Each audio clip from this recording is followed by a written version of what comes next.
Ladies and gentlemen, your man out of Japan, Jay Contra here, and I want to talk about one of the biggest and most enduring myths in retro video game collecting, which is that Earthbound is a rare video game. So powerful, so strong is this myth that one of the largest video game retailers in these United States says that Earthbound is the rarest game from Super Nintendo. Here's the receipts. This is Earthbound, the rarest Super Nintendo game of all time, and we're gonna play it. Now, of course, a retailer is going to want you to think that the game that they're selling is rare. ebay.com/user/SuperJContra. I don't think that it's that crazy to say that Earthbound is a rare game. It's certainly not the rarest game for the Super Nintendo, and we'll talk about that towards the end of the video. But what I really want to focus and hone in on are the items, the particular qualities that make a game rare / highly valuable. And I think there is a distinction between the two, and we'll get to that in a moment. Why has the myth that Earthbound is a rare game persisted for so long? Well, for one, because I think there is a grain of truth to it. So let's talk about Earthbound within context of collecting for the Super Nintendo and just retro video games in general. Earthbound was released in 1994 in Japan and 1995 in the United States, and is certainly seen as one of the better RPGs that came out for the Super Nintendo, which had a lot of very good RPGs. I would even say some of the best RPGs of all time. But when Earthbound came out in 1995, it was coming out in a really strange year for the Super Nintendo because while still popular, the Super Nintendo was definitely on the decline in terms of sales because of the recent release, well, in America, PlayStation. I would say the Sega Saturn, but the Sega Saturn didn't do very well in the United States. It did do very well in Japan, though. So Earthbound is coming out in this environment where more people are paying attention to other systems, and the fact is that the people playing the Super Nintendo at the time, I think, were distracted by other games, like, especially in the RPG genre, like Final Fantasy VI, or what I would say is the even better Chrono Trigger, and then in the next year you would get the best RPG of all time, Super Mario RPG. But I'm just saying that regardless of, this is not an objective measurement, but there were a lot of different RPGs coming out at the time, and it just didn't seem like the themes didn't really gel well with people living in 1995 in the United States.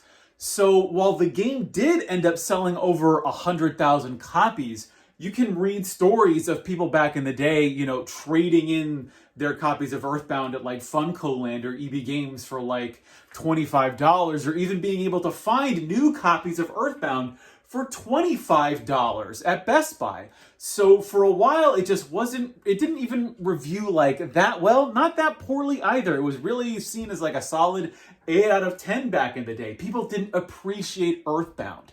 So while it sold, I would say, a pretty, high volume for a Super Nintendo game, it certainly wasn't the least or most available game back in the day. But as retro gaming became more in vogue, as it became more of a thing, more and more people were discovering Earthbound, and the game finally had found its audience some 15 or 20 years later. So the thing was that while in the mid-90s there wasn't that high of a demand for Earthbound, the demand now, I would say, in the 2020s is significantly higher for Earthbound than it was 20 years ago. I remember back when I first started collecting retro games, it was really a stretch to say that you should pay more than $70 or $80 for Earthbound. In fact, I found a thread on Atari Age from 2009 where the majority of people said that $50 was too much for Earthbound. Whereas today, you can really only find Earthbound for over $300 for a genuine copy. So what makes Earthbound so rare, or perhaps even so valuable? I want to talk about the factors that make a game rare or expensive, whatever you call it, because I think ultimately we're talking about the same thing. We may not just be necessarily using the same words.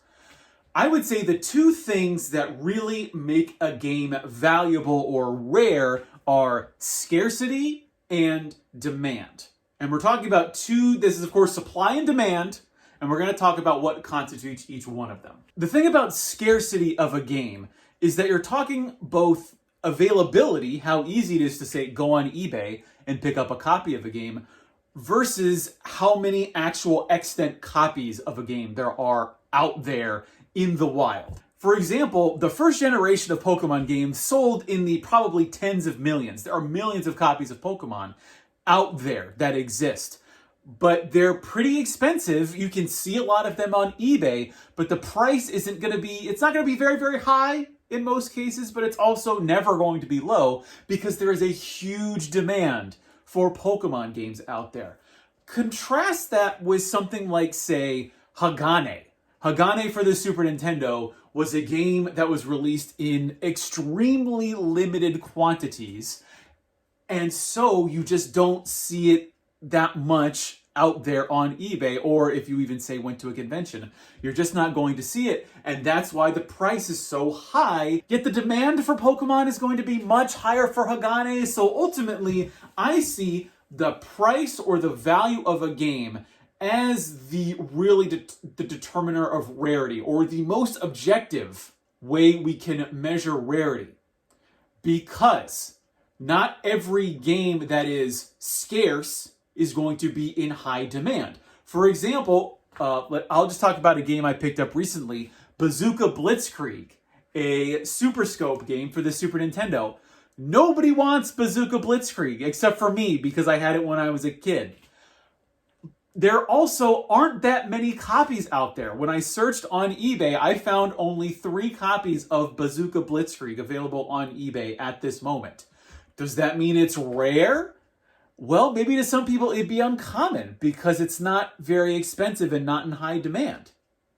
Is it scarce? Yes. Is there demand for it? Not really. So that's why I wouldn't qualify either Pokemon as rare because there's a lot of it out there and high demand. I would say Hagane is a rare game because while there's not much demand for it aside from, crazy completionists like myself or people who just want the best of the best, there also is not a ton of copies out there, and that's why the price is so high.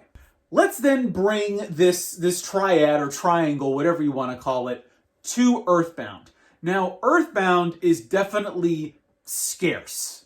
There aren't that many listings for it on eBay if you compared it to other big games for the Super Nintendo. I think I counted like 30 available copies on eBay, which actually to me is not that many. Like, I remember back in the day, you could find hundreds of copies of Earthbound on eBay. Those have since dried up for whatever reason. I would say that there is a high demand for Earthbound, for physical copies of Earthbound, because if you are a fan of Earthbound, if you are a fan of JRPGs in general, and I say this as one, you're going to want physical copies of these games. So people who love Earthbound want to actually have the physical cartridge. And so that's why they will pay a high premium. Now, there are 100,000 copies of the game out there, or allegedly. I think the sales numbers on Wikipedia say there's 120,000 copies sold back in the mid-1990s, but you don't know how many of those things got thrown away. I remember reading on Reddit that someone worked at like EB Games or Funko Land, and they were basically just ordered to throw them out by management. You don't know how many have just been lost over time because that's just what happens to these collectibles as the years progress. We don't know how many copies of Earthbound there are that exist, but you know that it's low enough relative to demand to warrant a $300 or $400 price tag on a single loose cartridge of Earthbound. I would say that, in the early 2020s, yes, I would say Earthbound is certainly a rare game, but it is certainly not the rarest game for the Super Nintendo. And if we use price as a guide, which I think is probably the best way you can measure this, I think there are certainly more expensive and rarer games for the Super Nintendo. Off the top of my head, I'm thinking Pocky and Rocky 2, Aero Fighters, and Hagane. And I'm just talking about regular retail release games, not whatever special cartridges came out that weren't available to the public. So in response to a TikTok that I saw, Earthbound is not the rarest game for the Super Nintendo. But I also don't think it's true to say that Earthbound is necessarily a common or uncommon game. A lot of people will often, come into, Reddit threads or forum threads saying that Earthbound is not a rare game. I would say that today it is.